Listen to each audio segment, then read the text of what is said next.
Welcome back to VHS Tacos, everybody. After many false starts and twice as many stops, we finally have the Five Nights at Freddy's movie. Now, I'm a fan of the franchise. I've got somebody very close to me who is a super fan of the franchise, so that helped me get into it a little bit more. Now, I'm not going to sit here and claim to be someone who is super deep on the lore, who can tell you every small little detail about every small little thing, tell you a plot breakdown of every single game, book, spin-off, comic, graphic novel, toy, you name it. But I appreciate the overall general sense of story, the lore, the spookiness that comes along with it. I'm there for it. So of course I was ecstatic when the movie finally happened, when the trailer first dropped, the tickets went on sale. I was driving myself to the movie. I sat down in my seat and I was ready for whatever they were going to throw at me. I'm just hoping that it would be good. Fortunately, at least for me, I found this movie to be a hell of a time. And if that crowd reaction is anything to go by, fans of this franchise are going to have a blast with it as well. Now, I'm not going to get too deep into spoilers because a lot of the fun, especially if you're not familiar with the franchise, is really watching everything unfold, watching the spookiness ramp itself up and get crazier and crazier as the nights go on. So instead, I'll scale things back a little bit and I'll just pick and choose some stuff here and kind of beat around the bush a little bit. For starters, let's tackle the acting. Now, according to the trailer, we've got a handful of human folk. We've got an adorable little girl. We've got Matthew Lillard. We've got Josh Hutcherson. We've got some other people in there as well. No spoilers. I'm not even going to go so far as to provide names, but the humans do well. Yeah, some of their dialogue is a little corny, it's a little cliche, but they sell it with their conviction. They clearly understand what type of franchise this is, what type of movie that they're making, and so they sell you on their characters. Some of the characters might be a little one note. Some of the characters might have some plot twists that you see coming 4.5 miles away. But the fun is watching them go through those motions, watching them interact with these 8, 9, 10-foot tall animatronic puppets from the Jim Henson studio.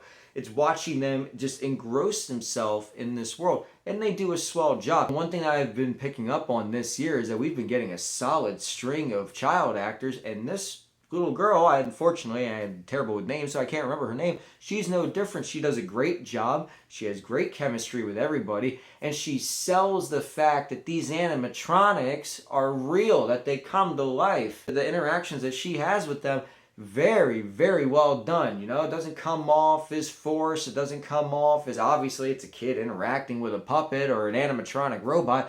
No, she does a great job with it. And while we're on that topic, let's go ahead and move on to the animatronics. Now, of course, we are here to see a Five Nights at Freddy's movie for our wonderful cast of characters at Freddy Fazbear's Pizzeria. And just from the first moment that we see them on screen, not the tease, but the first moment that the curtain pulls back and it reveals the entire band, you can see and feel and hear all the love and detail and attention that just went into meticulously recreating these characters for live action. They are instantly recognizable, instantly familiar, with some minor tweaks that make them exist in a real world setting. And then the puppetry that is on display, the suits that are on display for the moments where clearly it's a human in a suit, it's incredible. They could have easily have gone down the CGI route. They could have said, whatever, we'll just go ahead and we'll fix it in post. No, so the lighting, the natural lighting of the sets, it comes off and it reflects and it gets absorbed in their fur and their hair so naturally. As they're walking, their shadows, the thuds, the footsteps, though may be enhanced in post, they come off and it's intimidating. Which leads me to my next point in terms of intimidation. Now, of course, you know, this is a spooky movie. It's a horror movie light. You know, it's a PG-13 movie, but it's a hard PG-13 movie. Parents, be warned. There is one moment in particular, minor spoiler alert, that I'm only going to refer to as the break-in. This is as hard of a PG-13 as you're going to get. There is one moment that happens during the break-in in particular that has the crowd just going berserk. It was totally unexpected, totally welcome, and just wild. But it might be a little much for the wee little ones, so just keep that in mind. But when you direct a horror movie, when you direct a spooky movie, when you direct a scary movie, there's a lot of stuff that comes with that. The different Dutch angles, the zooms, the dolly zooms, the close-up shots, the slow camera movements. Now you're doing this adaptation off of a very well-known property, off of a property that has a very set staging, very set lighting.